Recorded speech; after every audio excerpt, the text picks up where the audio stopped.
नमस्कार, मैं हूं आपके साथ में मानसा मलिक। शाम के 6:30 बज रहे हैं और अब वक्त है 2019 की 19 कहानियों का। 19 की 19 कहानियां यानी एक ऐसा कार्यक्रम जिसमें न सिर्फ आप आज की हर बड़ी खबर देखेंगे बल्कि हर बड़ी खबर की पूरी कहानी भी जान सकेंगे। लखनऊ से लेकर बेंगलुरु तक, दिल्ली से लेकर कोलकाता तक और काशी से प्रयागराज तक आज काफी ज्यादा राजनीतिक हलचल रही। जानते हैं कोलकाता से क्या अपडेट है। पीएम मोदी के खिलाफ ममता बनर्जी की होने वाली रैली से पहले महागठबंधन का बिखरना शुरू हो चुका है।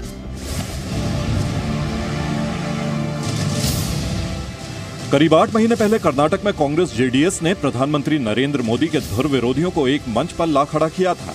ये तस्वीरें उसी वक्त की हैं। ठीक ऐसी ही तस्वीर, ऐसा ही नजारा पश्चिम बंगाल की मुख्यमंत्री ममता बनर्जी 19 जनवरी 2019 को कोलकाता से पूरे देश को दिखाना चाहती थी, लेकिन राहुल गांधी और सोनिया गांधी ने ममता बनर्जी की रैली से दूरी बना ली। ব্রিগেড প্যারেড গ্রাউন্ডে আমাদের মেগা র্যালি হচ্ছে। আপনার 41 ইয়ার্স 41 বছর বাদে আমাদের যারা কনফার্ম করেছে এখন পর্যন্ত তাদের মধ্যে আছেন দেবগৌড়াজি আছেন, কুমার স্বামীজি আছেন, অরবিন্দ কেজরিওয়াল আছেন, চন্দ্রবাবু নাইডুজি আছেন। সুতরাং কংগ্রেসেরও মিস্টার খাড়গে আসছেন, মল্লিকার্জুন খাড়গে আসছেন। सुना आपने, कांग्रेस से मल्लिकार्जुन खड़गे आएंगे, राहुल नहीं आएंगे। राहुल सोनिया के नहीं आने की पूरी कहानी ये है कि उन्हें लगता है कि अगर ममता बनर्जी के मंच पर वो जाएंगे तो उनकी भूमिका नेतृत्वकर्ता की नहीं बल्कि ममता के सहयोगी जैसी रहेगी, जो राहुल सोनिया को मंजूर नहीं है।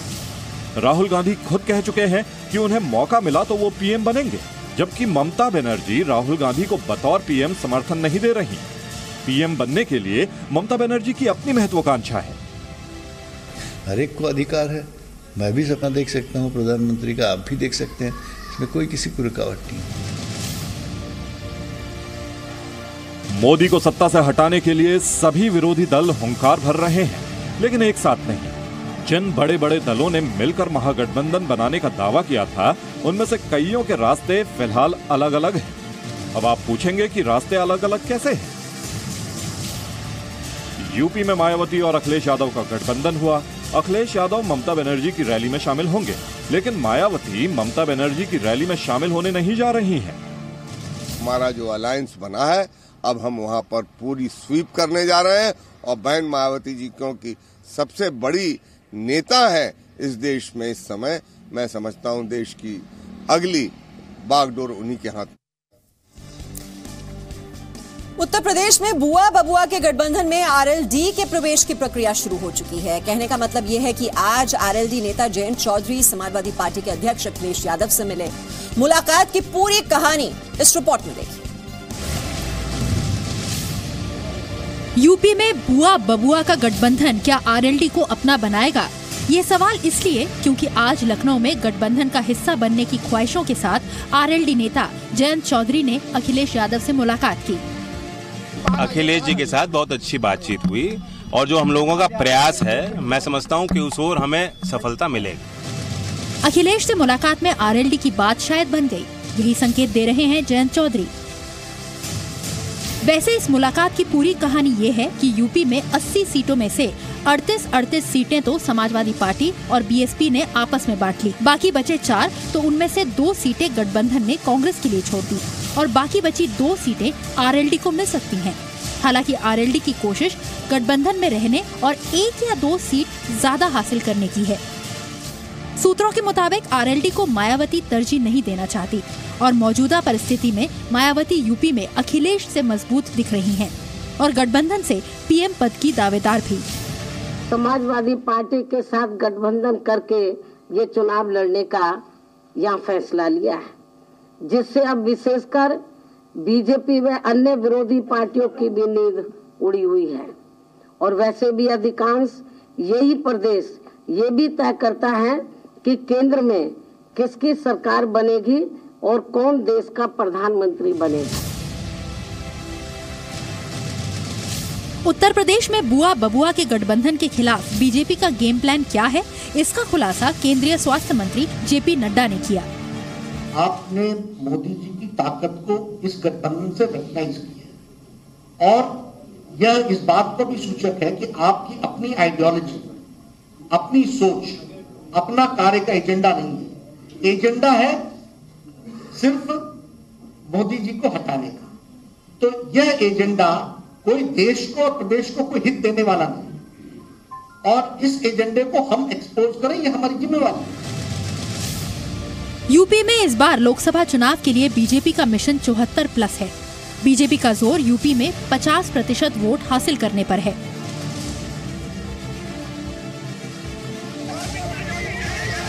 अमरोहा, हापुड़, झांसी, बिजनौर, शहर 4, तस्वीरें 4, लेकिन कहानी एक, केक की लूट। ये कोई साधारण केक नहीं लूटा जा रहा है दर्शकों, ये मायावती का बर्थडे केक है। बीएसपी सुप्रीमो मायावती के जन्मदिन के मौके पर जश्न मनाया जा रहा था। बस केक कटने की देर थी, तभी सब केक को लूटने में लग गए। जिसके हाथ में जो हिस्सा आया वो लेकर तुरंत भागा। केक की ऐसी लूट मची कि चारों तरफ केक ही केक बिखरा था। बहुत मुश्किलों के बाद बीएसपी कार्यकर्ताओं ने थोड़ा बहुत केक बचा लिया। आयोजन तो मायावती का जन्मदिन भव्य मनाने के लिए रखा गया था, लेकिन भव्य तो छोड़िए, पूरा कार्यक्रम एक अखाड़े में तब्दील हो गया। नारेबाजी, हंगामे और केक लूट के बीच मायावती को हैप्पी बर्थडे कहा गया, लेकिन ये हैप्पी बर्थडे हैप्पी की जगह लूट वाली बर्थडे पार्टी बन गई। सिख दंगों के दोषियों आरोपियों को कांग्रेस का संरक्षण पहले भी मिलता था और आज भी मिल रहा है। सिख दंगों में उम्र कैद की सजा पाने वाले सज्जन कुमार के लिए भी कांग्रेस का संरक्षणवादी रवैया आपने देखा होगा, और सिख दंगों के आरोपी जगदीश टाइटलर तो कांग्रेस के बड़े समारोह में जश्न मनाते दिखते हैं। ताजी तस्वीर दिल्ली से आई है, शीला दीक्षित के दरबार से। देखिए ये तस्वीर। शीला दीक्षित की औपचारिक ताजपोशी में सिख दंगों के आरोपी कांग्रेस नेता जगदीश टाइटलर की मौजूदगी से नया विवाद शुरू हो गया है। ये तस्वीरें उस कार्यक्रम की हैं जहां शीला दीक्षित दिल्ली कांग्रेस अध्यक्ष का पद संभाल रही थी। जगदीश टाइटलर इस कार्यक्रम में शीला दीक्षित के दिल्ली कांग्रेस अध्यक्ष बनने की खुशी मना रहे थे। इससे बढ़िया खुशी की बात हो सकती कांग्रेस जन के लिए। आज बड़े दिन के बाद एक जोश वापस आया है। राहुल गांधी भी सिख दंगों के आरोपी जगदीश टाइटलर और इस तस्वीर को देखकर खुश होंगे, लेकिन अकाली दल बेहद नाराज है। शिरोमणि अकाली दल की दलील है कि राहुल गांधी सिखों के कातिलों का साथ दे रहे हैं।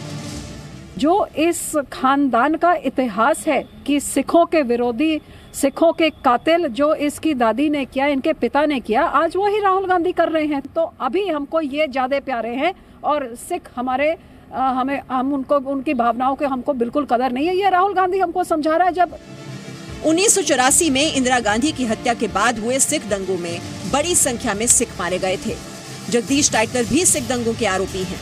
पिछले कुछ वक्त से टाइटलर बड़े मंचों से गायब ही रहे हैं। पूर्व कांग्रेस सांसद सज्जन कुमार को सिख दंगों के मामले में उम्र कैद हो चुकी है। बीजेपी और अकाली दल जैसी पार्टियों का आरोप है कि कांग्रेस सिख दंगों के आरोपियों को संरक्षण देती रही।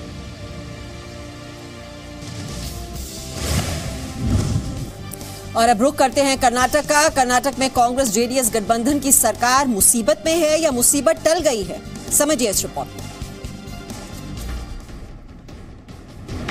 कर्नाटक में जेडीएस और कांग्रेस की गठबंधन वाली सरकार जब से बनी है, अपनी स्थिरता को लेकर शर्मिंदा होती रही है और अब मौजूदा राजनीतिक उठापटक ने कुमारस्वामी सरकार को मुंह दिखाने लायक नहीं छोड़ा है।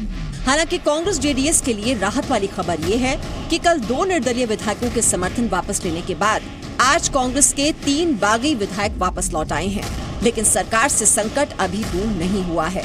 सीएम कुमारस्वामी ने कहा है कि सरकार को कोई खतरा नहीं। कुमारस्वामी का कहना है कि ये पूरा विवाद मीडिया का प्रोपेगेंडा है। अब कांग्रेस ने शुक्रवार को अपने विधायकों की बैठक बुलाई है। इससे पहले बागी विधायकों का नेतृत्व करने वाले रमेश जारकीहोली ने टेंशन बढ़ा दी है। सूत्रों के मुताबिक वो 5 विधायकों के साथ इस्तीफा दे सकते हैं। 224 सदस्यों वाली कर्नाटक विधानसभा में बीजेपी के 104, कांग्रेस के 79 और जेडीएस के 37 विधायक हैं।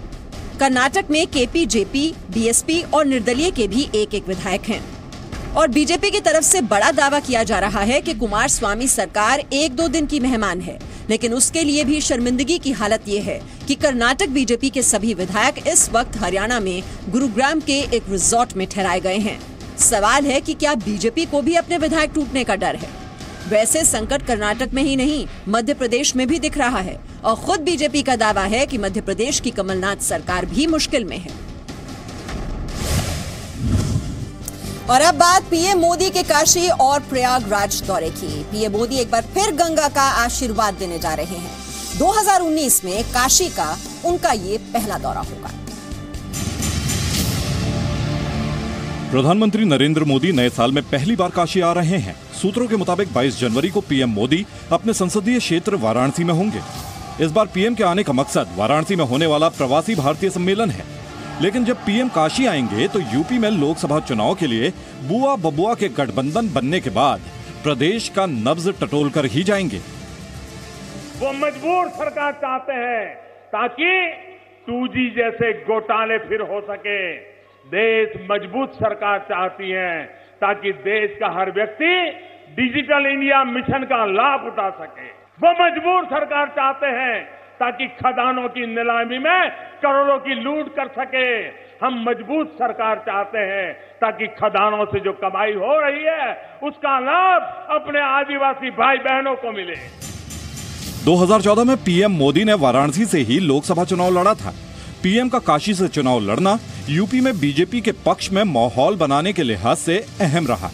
पीएम मोदी 2014 से अब तक 16 बार वाराणसी का दौरा कर चुके हैं। 24 जनवरी को पीएम मोदी प्रयागराज जा सकते हैं। प्रयागराज में पीएम मोदी को साधु संत राम मंदिर पर प्रस्ताव सौंप सकते हैं। और अब आपको तस्वीर प्रयागराज कुंभ की भी दिखा दें। कुंभ मेले में शामिल निर्मोही अखाड़े के संत रामचंद्र दास महाराज जी ने देह त्याग किया। वो 85 साल के थे और उनकी अंतिम यात्रा भजन गाते हुए निकाली गई।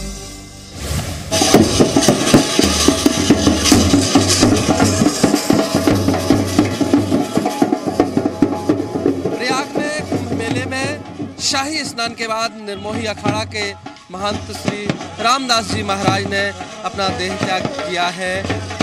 इसी कुंभ मेले में इसी अखाड़े में और जो निर्मोही अखाड़ा के साधु संत हैं उनको लेकर ले जा रहे हैं गंगा के तट पर। कल शाम को भोजन करने के बाद महाराज जी भजन पर बैठे और उसके बाद उन्होंने देह त्याग किया है। जैसे हमारे शास्त्रों में और जो है सबका मानना है कि जो है कुंभ के आयोजन में अगर कोई जन्म ले या मरण हो तो जरूर वो है देह लोक में जो है जाता है। तो उसी का प्रमाण है, अच्छे संत का यही प्रमाण है कि ऐसे पावन समय पे शरीर का त्याग किए हैं। तो बहुत खुशी की बात है कि ऐसा जीवन सबको मिले। अब आगे गंगा में जल देह दान क्या किया जाएगा? अब उनका गंगा में जैसे हमारे हिंदू शास्त्र के मुताबिक गंगा में प्रवाह किया जाता है वही क्रिया अभी किया जाएगा। तो 19 की 19 कहानी आप देख रहे हैं। पीएम मोदी स्लॉग ओवर्स में लगातार सिक्सर पर सिक्सर लगा रहे हैं। अभी तक कितने सिक्सर लगाए हैं और आने वाले वक्त में और कितने सिक्सर लग सकते हैं, देखिए इस रिपोर्ट। निजी शिक्षण संस्थानों में अनुसूचित जाति, अनुसूचित जनजाति, पिछड़ा वर्ग के साथ साथ आर्थिक रूप से कमजोर सामान्य वर्ग को भी उच्च शिक्षा के लिए 25% आरक्षण मिलेगा। ये मोदी सरकार का एक और सिक्सर है। मानव संसाधन विकास मंत्री प्रकाश जावड़ेकर ने इसका ऐलान किया। प्रकाश जावड़ेकर ने इसकी भी पुष्टि की है कि EWS के 10% कोटा के चलते केंद्र के सभी संस्थानों को 25% सीटों को बढ़ाना होगा, जिससे EWS कोटा के तहत आने वाले छात्रों को सीट मिल सके। हाल ही में आर्थिक आधार पर 10% आरक्षण का कानून पास हुआ है। अब निजी शिक्षण संस्थानों में 25% आरक्षण की व्यवस्था बनाई गई है। इस फैसले के पीछे की पूरी कहानी दरअसल ये है कि मोदी सरकार न सिर्फ आर्थिक रूप से पिछड़े सवर्ण वर्ग बल्कि SC, ST पिछड़ा वर्ग को भी निजी शिक्षण संस्थानों में उच्च शिक्षा हासिल करने का हक देना चाहती है। कहा जा रहा है कि इस बार बजट सत्र के दौरान मोदी सरकार कुछ बड़े ऐलान कर सकती है। ये ऐलान मैच जिताऊ सिक्सर की तरह हो सकते हैं। केंद्र सरकार ने इस बार संसद के 14 दिनों के बजट सत्र का फैसला किया है, जिसकी शुरुआत 31 जनवरी से होगी। इतने लंबे बजट सत्र के फैसले से संकेत यही मिल रहे हैं कि मोदी सरकार सामान्य श्रेणी के गरीबों को आरक्षण की तरह कुछ और बड़े फैसले ले सकती है। अब आप सोच रहे होंगे कि मोदी सरकार चुनाव से पहले स्लॉग ओवर्स में और कितने सिक्सर लगाएगी। और ये सिक्सर मैदान के किस तरफ लगेंगे।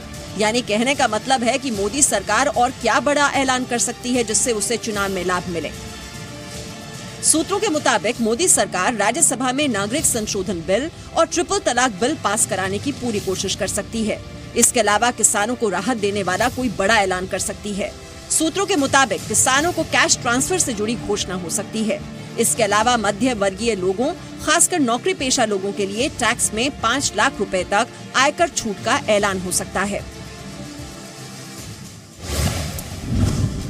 तो जेएनयू में देशद्रोह की पीएचडी करने वालों को अब महबूबा मुफ्ती का साथ मिला है। महबूबा ने कन्हैया और उमर खालिद जैसे देशद्रोह के आरोपियों की पैरवी की। सोचिए, ये वही महबूबा हैं जो कुछ समय पहले तक बीजेपी के साथ जम्मू कश्मीर में सरकार चला रही।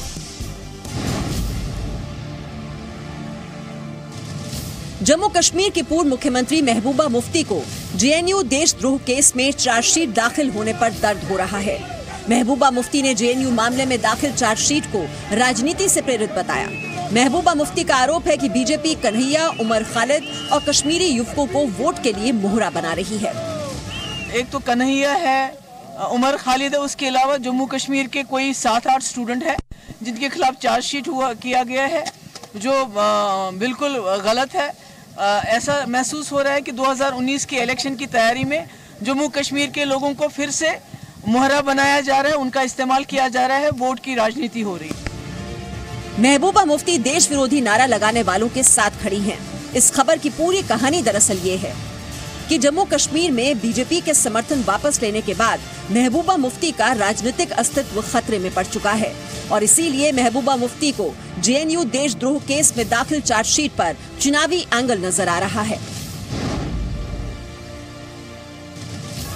दिल्ली के जवाहरलाल नेहरू यूनिवर्सिटी में 9 फरवरी 2016 को देश विरोधी नारे लगाने वालों के खिलाफ दिल्ली की पटियाला हाउस कोर्ट में चार्जशीट दाखिल की गई है। दाखिल चार्जशीट पर सियासत जारी है। चार्जशीट में कन्हैया कुमार, उमर खालिद, अनिर्बन भट्टाचार्य समेत कुछ कश्मीरी छात्रों के भी नाम हैं। देश विरोधी नारे लगाने वालों के लिए महबूबा मुफ्ती का दर्द हैरान नहीं करता। वो इसलिए क्योंकि महबूबा कहती हैं कि आतंकी भी हमारे बच्चे हैं, वो हमारी पूंजी हैं, उन्हें बचाना चाहिए। जैसा कि महबूबा मुफ्ती ने जम्मू कश्मीर में मारे गए आतंकवादी बुरहान वानी के लिए कहा था कि पहले पता चल जाता कि वहाँ बुरहान वानी है तो उसे बचाने की कोशिश करती। और अब रुख दिल्ली का करेंगे, जहां ठंड ने जानलेवा रूप ले लिया है। दिसंबर 2018 से जनवरी 2019 यानी 1 महीने से भी कम समय में दिल्ली में ठंड ने 331 जान लिए। दिल्ली में ठंड से 96 लोगों की मौत। दिल्ली में पड़ रही भीषण ठंड ने 14 दिनों के अंदर 96 बेघर लोगों की जान ले ली। आंकड़ों के मुताबिक ठंड की वजह से उत्तरी दिल्ली में सबसे ज्यादा 23 लोगों की मौत हुई है। दिल्ली में ठंड से मरने वाले बेघरों की उम्र 25 से 70 साल के बीच है। सेंटर फॉर होलिस्टिक डेवलपमेंट के मुताबिक दिसंबर 2018 से जनवरी 2019 तक दिल्ली में ठंड से कुल 331 लोगों की मौत हो चुकी है। एनजीओ के मुताबिक कश्मीरी गेट, कोतवाली, सिविल लाइन, सराय रोहिल्ला इलाकों में सबसे ज्यादा मौत हुई है।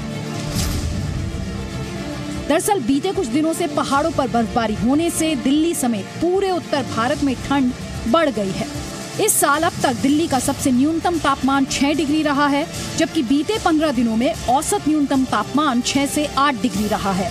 ब्यूरो रिपोर्ट, जी मीडिया। आप देख रहे थे 19 की 19 कहानियां।